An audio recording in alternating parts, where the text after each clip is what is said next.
You know, in the old days, boom, firing squad. No, it's true. Boom, gun, bang, bing, bong.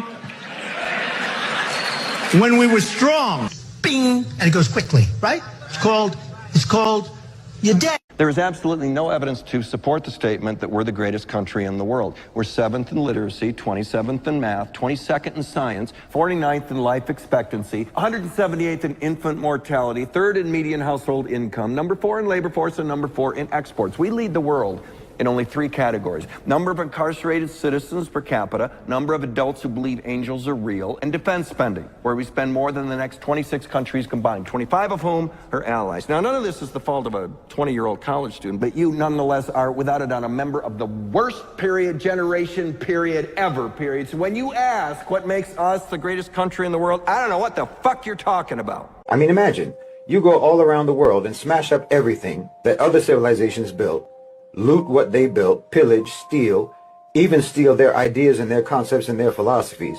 And then you sit on top of this mountain of stolen goods and declare yourself to be rich because of your own merit. And imagine telling this lie to your children.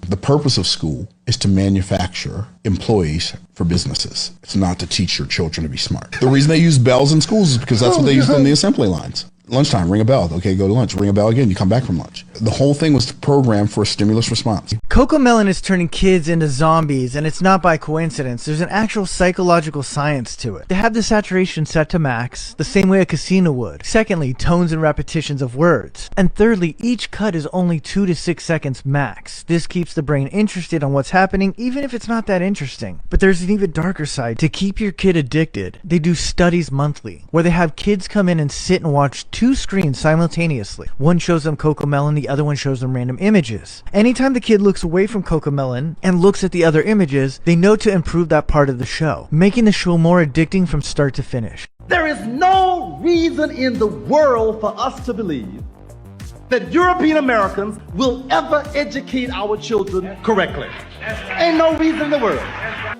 The only way we'll ever be able to really educate our children is to do it ourselves.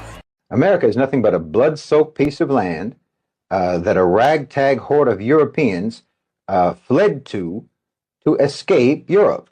Now, let's not even talk about the indigenous people, because of course let's not talk about them. They're never to be spoken of. But somehow we're all Americans.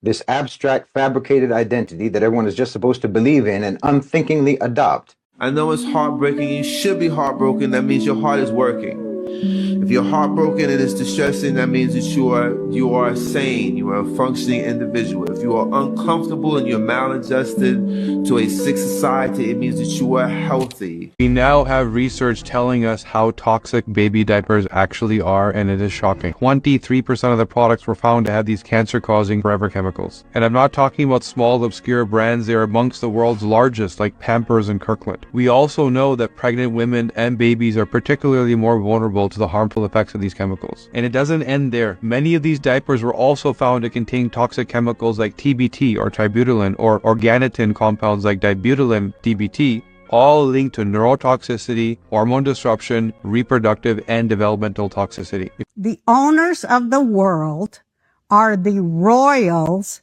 kings, queens, dukes, duchesses, imams, popes, wizards, that own every single dime on earth and bank at the Bank of International Settlements. I have a Zionist friend who keeps saying, well, how much land were the Arabs giving? Why can't the Arabs be generous? My immediate response is, well, why wasn't the United States generous? Why not New York and Connecticut or something?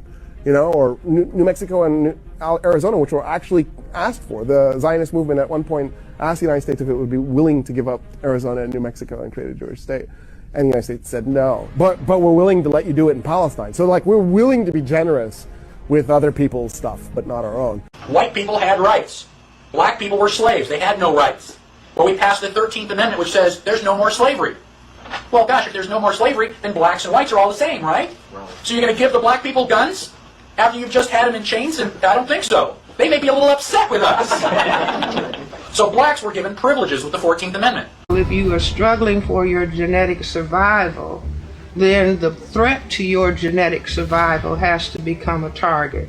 and the black male is perceived as the threat to white genetic survival. And if the black male is perceived consciously and or subconsciously as the genetic threat, then he has to be attacked. And so this is what we see, whether it's unemployment, incarceration, failure in school, because there is war going on. A hungry Negro steals a chicken, he goes to jail. A rich businessman steals bonds, he goes to Congress. I think that's wrong. Now, if that makes me a radical, a socialist, a communist, so be it. On that. Think about it this way. White people didn't undergo 250 years of slavery and its aftermath. White people didn't suffer through racial segregation. White people didn't have a government that restricted their ability to own property, open a business, or own a bank account to grow generational wealth for their children and their children's children. So if we were just to ignore the fact that black people in America had to go through all of these things that have now systemically disadvantaged them even today, and we were instead to say, ignore one's race and treat everybody the same, well then all of a sudden black people will continue to be disparaged. How they never crossed over to us, huh? I never seen 5 niggas on Elvis Presley's album cover. There are certain people that you cannot be around. Yep. If you go into a crowd of strangers and they're white strangers, there's some danger. If they're black strangers, there is 30 times more danger. Eating black people is just one example of the terrible things that happened after lynchings. Lynchings were marketed in newspapers as fun events for the whole family. They take pictures with the body and chop off parts to use as souvenirs and trophies, or burn the bodies and put them outside of their towns to make certain people stay away. Isaac Cappy was an actor and writer in Hollywood and decided to expose all the sick things going on, and one person in particular he was exposing was Tom Hanks. I'm not going to talk about Tom Hanks either, who is also a pedophile. I'm not suicidal. I'm not suicidal. 39 days before Isaac died, Tom Hanks posted this. It says, historic Route 66 roadkill. And it sounds sickening to say, but Isaac was technically roadkill on Route 66. To make it more sus, this man literally moved to Greece right after. Studies have shown that if you use aluminum in your kitchen, so for utensils, cookware, aluminum foil, you are walking around with double the amount of aluminum in your blood. Why are you standing with Israel? Were you standing with Israel when they blew up the oldest continually operating church in the world, St. Porphyrius, and killed 24 women and children inside? You standing with them then? Are you standing with them as they blew up all 7 of Gaza's hospitals? And killed now how many hundreds of thousands of civilians? Right. Because if you're standing with that, I'm not standing with you.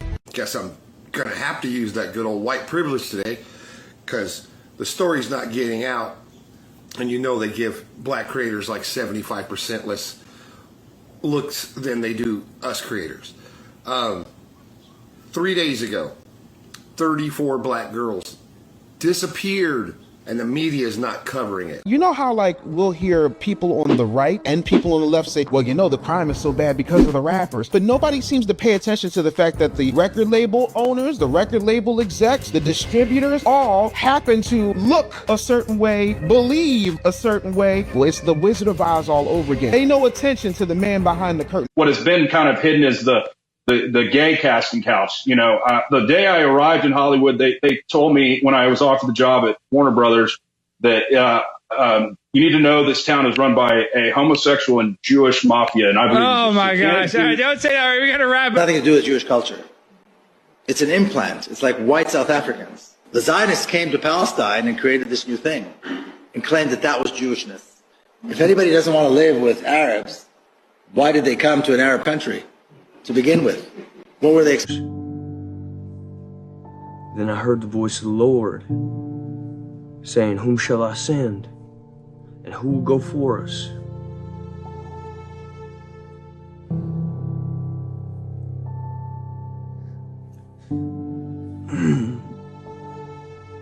And I said, here am I.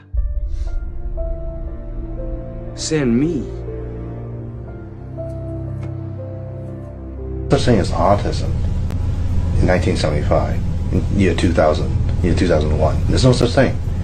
When Vietnam signed the WHO, when Vietnam signed into the International Monetary Fund, the banking system, Bill Gates and the Gates Foundation introduced the vaccination program into Vietnam.